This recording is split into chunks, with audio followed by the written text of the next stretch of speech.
what's going on guys, Barry's here, and this is my first ever time actually talking on this channel, and I want to do this more. I really want to do this more. So first thing is, I'm going to say, this is actually an editing tutorial. I'm going to do more of these.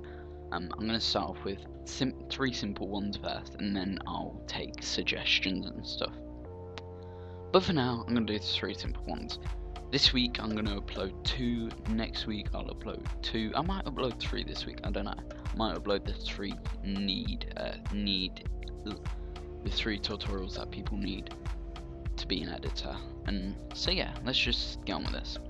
Look, in this tutorial what I'm going to show is how to place markers, how to pan crop, and how to add like black bars motion tile. So what we're going to do is we're going to add our clip in first, and okay, we're going to go over to waveform. Also, another thing is guys, is if you want to listen to the clip, you can either RAM preview, listen to it, however you can't, like, you can't choose what position you listen from, unless you mess around with this all the time. I mean, I'll just get agitating. But this is what I do. I normally zoom in a bit closer, say about this much, so you can see every second, and then I hold control and drag this so I can listen to it. Another thing with this is you can also change the speed, so you hear the song slower, faster, so you can listen to beats a bit better. So what we're going to do is we're going to find the beats first. So this is where the beats are coming in, so I might just split the clip. Yeah, I'll split the clip there.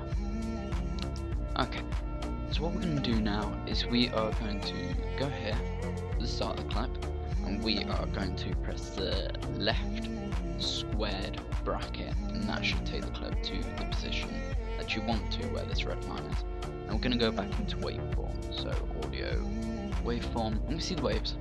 So now what we are actually going to do is we are going to place markers. So to place markers, so first of all we need to find where the beats are. So I'm going to drag, here's the first beat. So I'm going to drag through, listen to the beats, and this is where I found the first beat. So to place markers you either drag this over to here, place a marker, but I find that a bit too, it takes too long, too time consuming. So instead what I do is I go onto my dial pad, I press the start key, and it should come up with this. Okay, so that's how you place markers. So I'm gonna add a bunch of markers now, up to about 4 seconds, 5 seconds, something like that. So yeah. Also, if I'm being really quick with markers, I'm sorry for that, guys. It's just I'm not trying to make this video too long. So yeah. If they're not on point, then I'm sorry. Okay.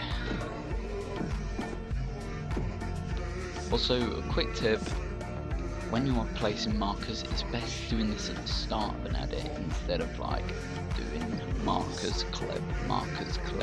It's best doing this at the start of the edit, getting yourself more organised. So yeah.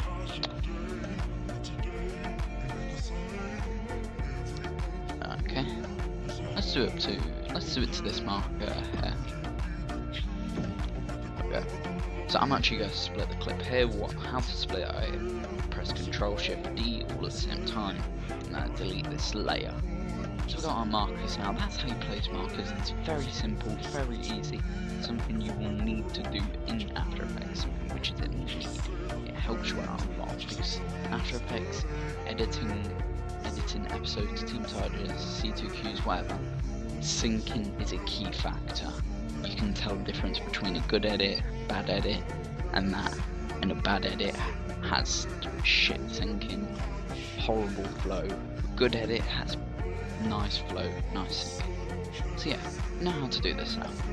So what we're going to do is we're going to start with screen pumps. So now I'm going to add my clip in. So what you want to do is you want to make sure you have your shot on a beat, and I think I'll have the beat right. I'll have my shot on this beat. Okay.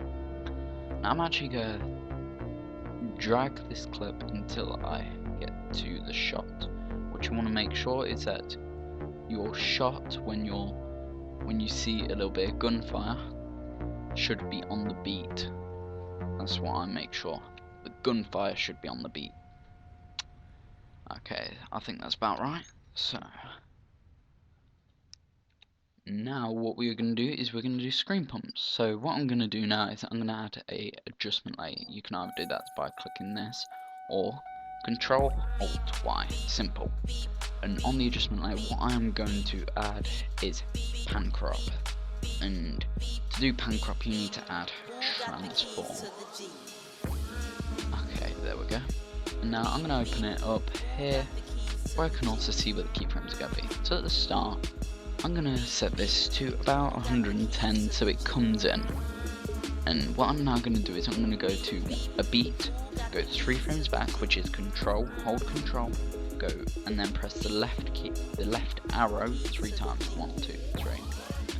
And now I'm going to change this to 100, and then I'm going to go 3 frames forwards, back to the beat, and I do this by Control, and then click the arrow, the right arrow 3 times. But, or you could just drag this back to the beat.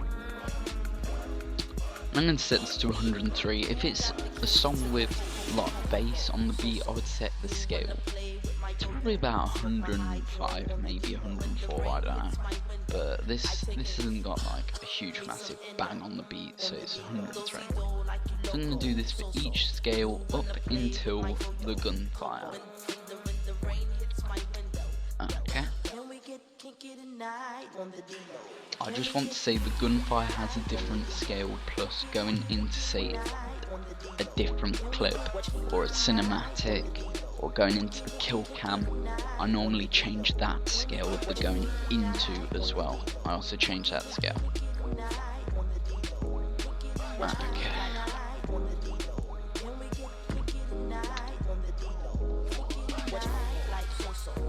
And I think pan crop looks really nice.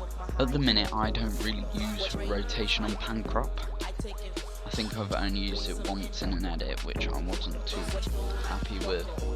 It looked really messy, I wasn't too keen on that. I don't think I'm going to use rotation for a bit. I might start using rotation soon.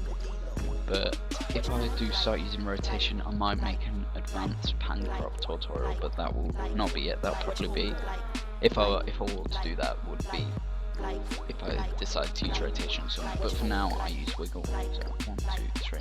Now on the shot, we do the same thing. Go 3 frames back. Set this to 100, and then we go back to the beat.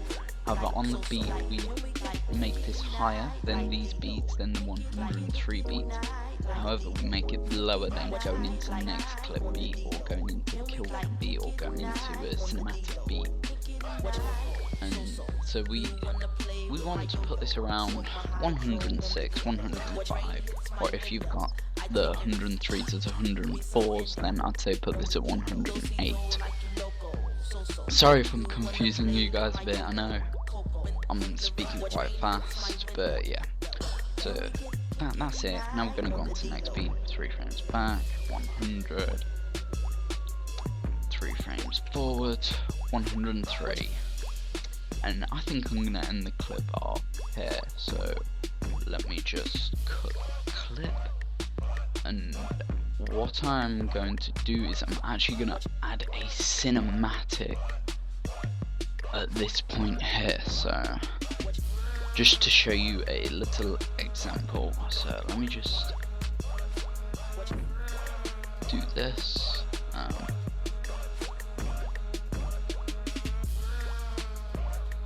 Okay, yeah. So let's go back to the screen pumps. Where were we? So here we are. Now do the normal thing. 3 frames back. 1, 2, 3. I think that was 3. Hold on. 1, 2, 3. Yeah, it was. And change this to 100. You can also change it here on your adjustment layer as well. And then 3 frames forward. 1, 2, 3. However, this is going into a cinematic. This is where you kind of put the scale up to like 110, 115 when you're either going into a cinematic or into something else. So yeah, I'm going to change this to 110, maybe 115. I'm gonna have mine as 115, and then go on to next beat, 1, 2, 3, and change this to 100, 1, 2, 3. Pretend this is going into a kill cam, right? Just pretend there's a kill cam on this bit here, and we'll do the same with it. We'll change it to 115, and then after that, for the rest of that clip, you continue with the normal strategy of the shot. You put it at 106 or 107, 105, I don't care.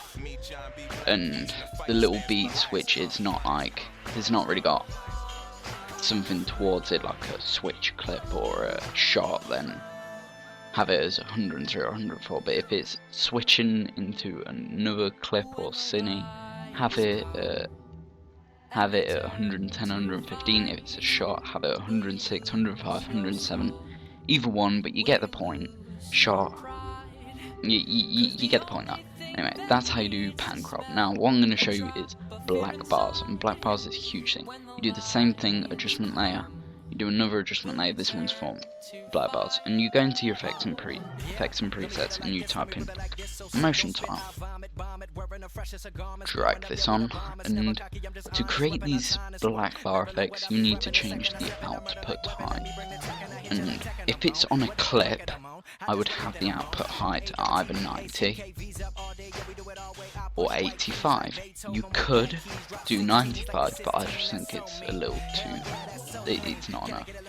I think 90 is about right. 90, yeah. So now what I'm going to do is I'm going to have the clip a motion tile of 90, so that looks nice.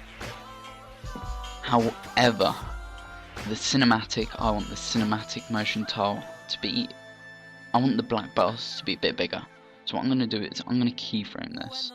So if I go into my effects motion tile, you can also keyframe it here, keyframe it there, blah blah, you get the point. Now what I'm going to do is I'm just going to go to here, and I want to bring the black bars into the cinematic. So I'm going to go to the first frame of the cinematic, I'm going to go 5 frames back, 1, 2, 3, 4, 5. I'm going to keyframe this at 90, go forwards 5 frames, 1, 2, 3, 4, 5, and now I'm going to keyframe this to about 80 or 75. 75 if you're looking for a more sort of film, like some sort of film type effect that you're giving off, I don't know, but I normally have mine at 80, sometimes I have it at 75.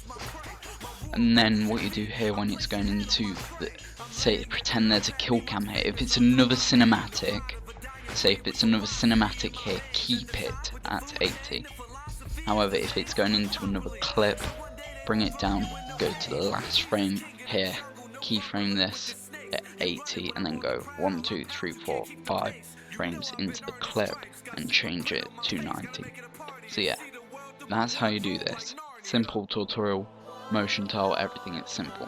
Another thing is, when you have your keyframes, a good thing to do is actually easy ease them. So you highlight the keyframes, or do that, and then you either press F9 or keyframe assist, easy ease.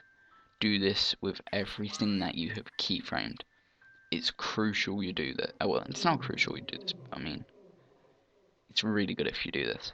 So yeah, that's how you keyframe. Anyway, if you guys found this helpful, remember to leave a like, comment, if not already, subscribe. Next couple of tutorials will be stuff like syncing, CC, things which are needed in an edit. So yeah, anyway, I hope this helped you guys out. If you have any suggestions of tutorials to do after I've done the main 3, hit them up for me. Anyway, that was it. Thank you. If you enjoyed this, remember to leave a like, comments, and subscribe. Anyway, I'm out.